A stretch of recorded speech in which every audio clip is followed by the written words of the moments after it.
Greetings, fellow Earthlings. This is Dave Smith with And Another Thing with Dave.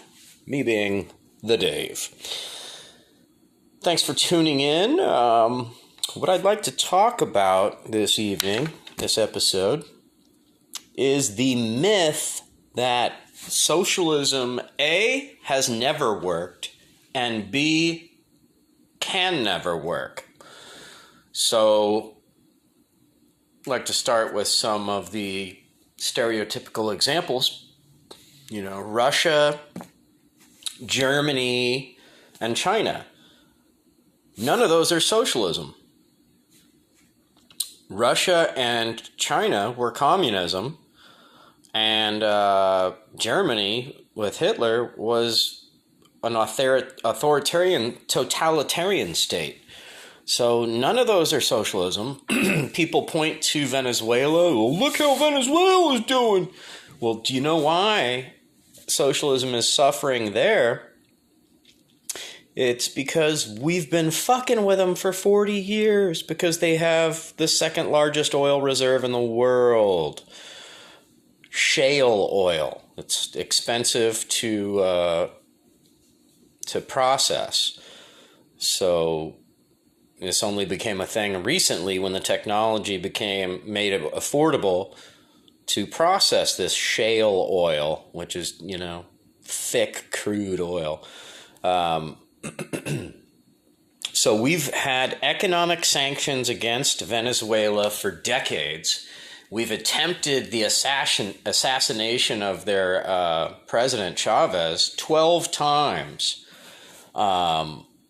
And the elites and business owners within Venezuela are withholding goods from the marketplace to make the present government look bad so that the people will rebel, right? That's the CIA's oldest trick. Bring the people to their knees and have them do the revolt and the overthrow for you. If you make the people so miserable, they will lash out against their leadership. It's been proven time and time and time again. Never with good long-term results, but we've done it. So another example of socialism is Libya. So, Gaddafi is evil Gaddafi. Oh, he's so evil. He's so evil that every citizen of Libya got a check every month from their oil revenue.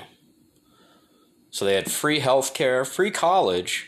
You got a check every month because your country is selling oil and it's nationalized. So instead of Exxon or Shell just getting a fuck ton of profit, it actually goes out to all the people. You're building better roads, better infrastructure. Libya actually embarked on what was building what was going to be the eighth wonder of the world. It's the two largest aqueducts in the world, bringing water from a huge underground aquifer that they found under the desert and running it out, creating huge, vast farmlands. Well, you know what the United States did? We blew up that aquifer, those pipelines.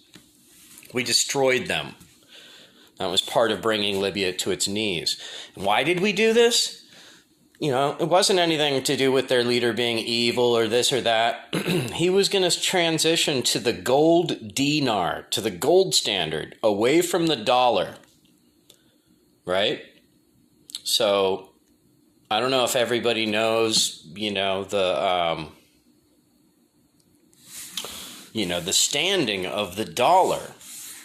It's the default currency. If you want to buy oil, you have to buy it in dollars. You have to convert whatever your currency is to dollars. Then you can buy oil in dollars. And somehow the U.S. strong-armed this agreement after World War II. We've been rocking it ever since. And it's one of the only things, the petrodollar, that's what it's called. The petrodollar. It's one of the only things propping up the dollar at this point. is the petrodollar, and the fact that if people want to buy oil, they have to do it in a dollar.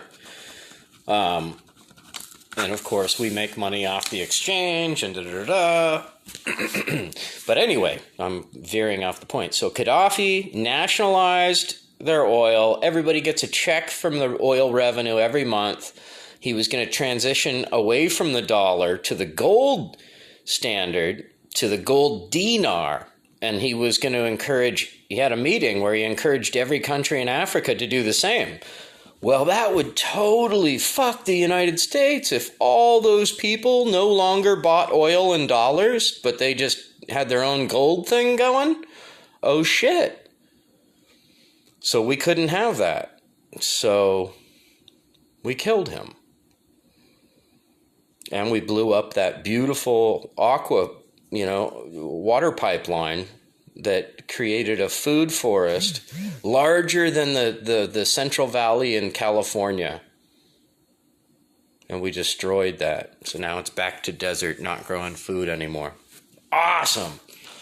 So socialism does work if greedy capitalistic fucks don't fuck with it. I would love to hear from some people around the world. I've seen our listenership recently, and it's looking like there's people from 16 countries chiming in or listening. So thank you for tuning in. But I would love to hear your opinion. If you download the Anchor app, you can leave a voice recording on any podcast. So chime in, tell me where you're from, and tell me how socialism's working out for you guys. Because here, I pay 25 to 30% of my income. We don't have free college education, and we don't have free health care. So what the fuck do I get for that 25 to 30% of my income? I don't get shit. The highways and everything, that's paid for with gas tax. The schools are paid for with property tax. So I have no fucking idea where my income tax goes. I guess it goes to bombing poor kids in Iraq and Afghanistan and Yemen and Syria and Libya and Egypt and Somalia and wherever the fuck else we've got some covert bullshit going on. I guess that's where my tax dollars go, but they sure the fuck don't go to anything that helps me. It's unbelievable. So people talk this smack about socialism. Like, well, how are we going to pay for it? How are we going to pay for it? Well, let's talk about how are we going to pay for it. So, free college. How are we going to pay for it? Right? Well, let's look at the outcome. First of all, let's think of it as an investment in your society and your citizenry. So you're helping each person get a better, more fulfilling job, which in turn generates more taxes because they're making more money, right? So these are numbers I got off Google. These are numbers for the U.S. workforce. Your average high school graduate in the U.S. makes about $25,000 a year on average, nationwide. Your average college grad makes twice that, $50,000. So if you take this through their work life, their entire career of working, that college grad is going to pay $170,000 or more in taxes, more than the high school grad did. So how are we going to pay for it? Well, it looks to me like it's fucking profitable. You can't tell me it costs $170,000 to give somebody a college education if it's not for profit.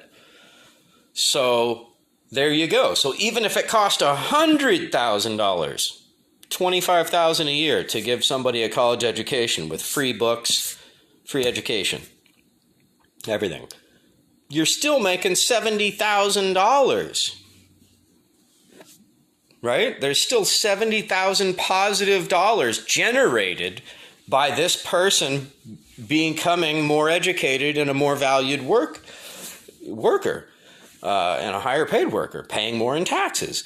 So, yeah, it's going to take a few years, but in a generation, you would see a phenomenal change.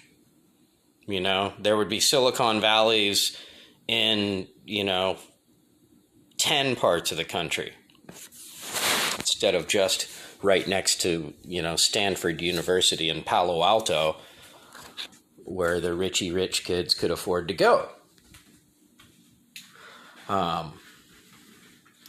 Anyway, I digress, but excuse me, one moment.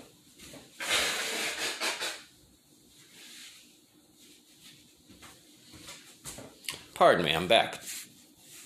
So, but there's all these myths surrounding socialism, right? And one of the things is, we can't afford it. Well, the U.S., first of all, let's just look at these statistics. The U.S. is the only industrialized nation in the world that does not offer universal health care, meaning everybody gets health care whether you can afford it or not, just because of your tax dollars pay for it. Just about every industrialized country also offers free college, and for the reasons I mentioned, it's an investment in society and in the citizenry themselves. You have happier, more fulfilled people doing more skilled things, creating a more dynamic society. So these arguments that we can't pay for it, it's just bullshit, right? Then you look at the military budget. We spend in the U.S. more than the next 12 countries combined. That was before Trump's military budget increase, and he did an increase for perpetuity. Our military budget is going to increase $132 billion a year every year. Are you kidding me? We already spend more than the next 12 countries, $746 billion. Russia spends $50 billion. We spend $700 billion more than they do. Wow! But we can't afford health care, can't afford education, can't afford to invest in the Green New Deal, which would repair our crumbling infrastructure and phase us out of fossil fuels and into green technologies, creating millions and millions of skilled, high-paying jobs in the process. So it just kills me, right? Because socialism never works. You hear people just fart this out of their mouth because they've seen it on Fox or fucking CNN even, MSNBC. It's all the same crap. They're all the same crap. They're all, okay, all of our news organizations, newspapers, radio, TV, everything owned by 6 corporations. All of them making money off of war. So you don't hear any of them saying, we need to stop dropping bombs. We need to plant more flower. You don't hear a fucking single one of them. Nope. And you won't. So it's all the same shit. But what you don't hear is, about corporate bailouts. You don't hear about propping up failing businesses. I thought capitalism was supposed to be about survival of the fittest, or competition to keep the market strong and to keep prices down and innovation up. Well, we don't have competition in the fucking United States. We have 2 cable companies in the entire country, so you don't have a choice there. We have 6 phone companies. You have no choice there. The media companies, you have no choice there. Facebook and Google are all over your information. There's no choice. There's no competition. So we're being lied to about the benefits of capitalism, and we're being lied to about the evils of socialism. And at the same time, the things they say about the evils of socialism that, the government's going to have to prop it up, blah, blah, blah, blah, blah.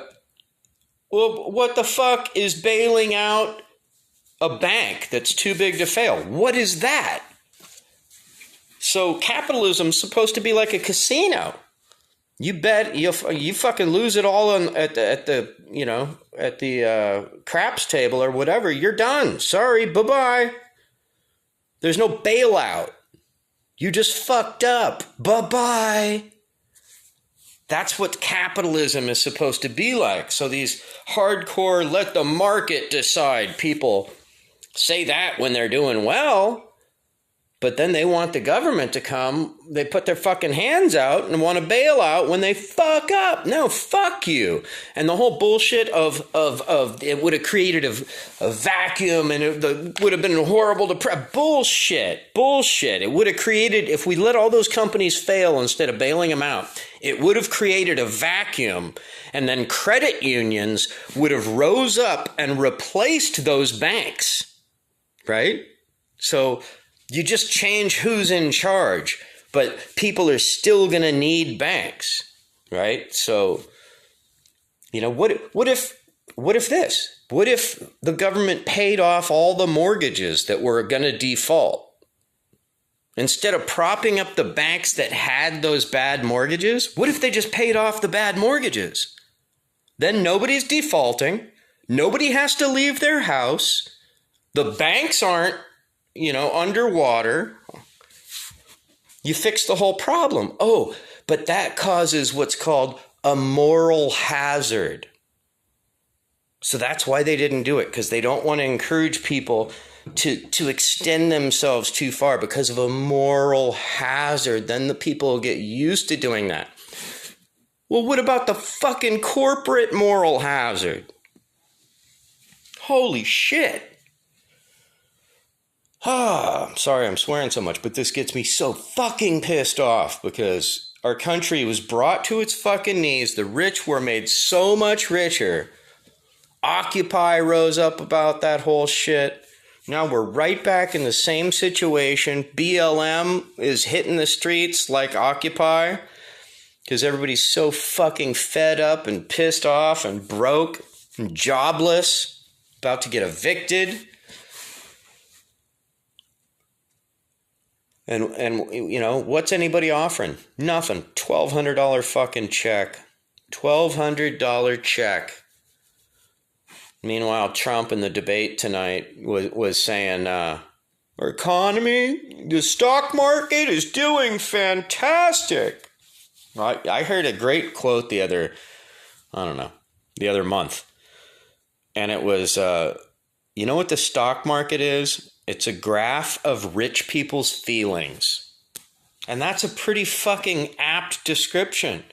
It doesn't represent jack shit. Most working class people don't have any money in the stock market. And if you really have a shit ton of money, the majority of people that make a lot of money in the stock market don't work. They have their money working for them. Paris Hilton and people like that, right? Socialites. Those people should be hunted, Like we idolize these people that are destroying our society, and then we point a finger like, socialism never works. How dare you want something for everybody? And I'm not saying free shit. Nobody's saying free shit. Once again, I pay 25% of my income in taxes. What does it go to? That's the question. What does it go to? And there's other ways we can develop income to pay for these things. Derivatives in the stock market are not taxed. Why? Every trade on the market, derivative or every trade, should be taxed. And Bernie Sanders was saying, even if you taxed it a half a penny per derivative trade, that would pay for Medicare for all. Just a half a penny per derivative trade. And once again, the people trading derivatives are rich frickin' hedge fund people, Your average person isn't in the hedge fund market. That's when you have, you've already got 5 houses and now you got money to play with. So I'm pretty passionate about this. This gets me really fired up. I was watching a couple podcasts on this. One talk I was watching is Abby Martin and Richard Wolff having about a half-hour talk on this very topic, on the reality of what socialism is. And there's a million different forms of socialism. So to say it never worked, doesn't work, the majority of governments in industrialized countries are a form of democratic socialism. It varies from country to country, but they're all democratic socialist countries. We're the odd man out. And we're the new country.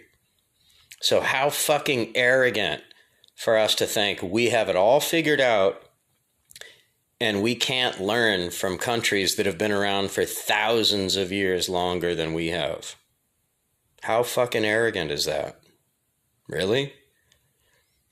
We claim to be, that our genius is innovation and this and that, right? Well, to be truly innovative and on the cutting edge of innovation, you have to be aware of what your competition is doing too, right?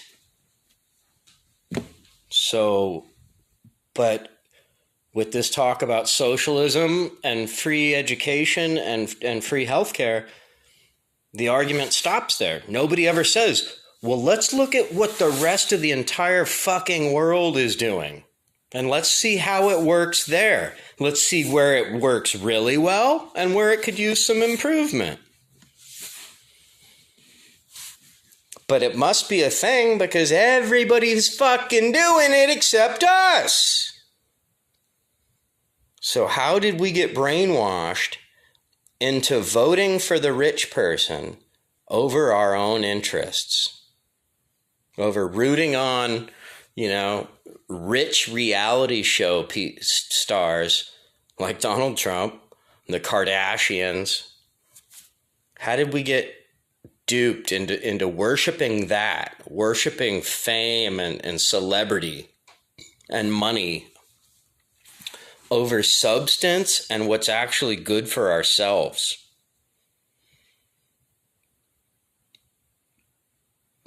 Unfucking believable. The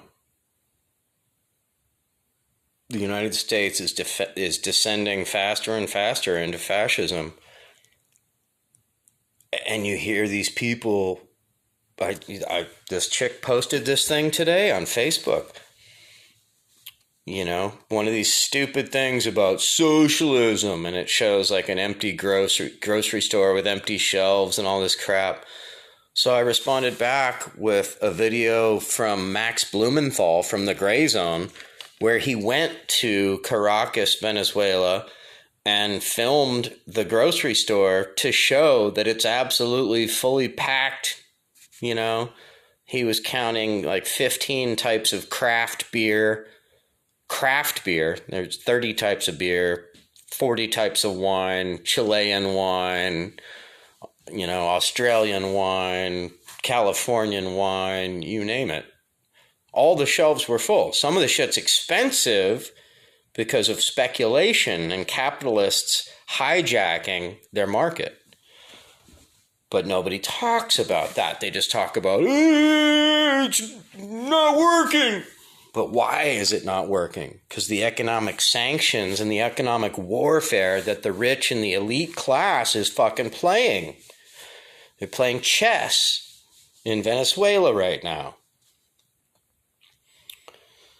Anyway, I'm ranting.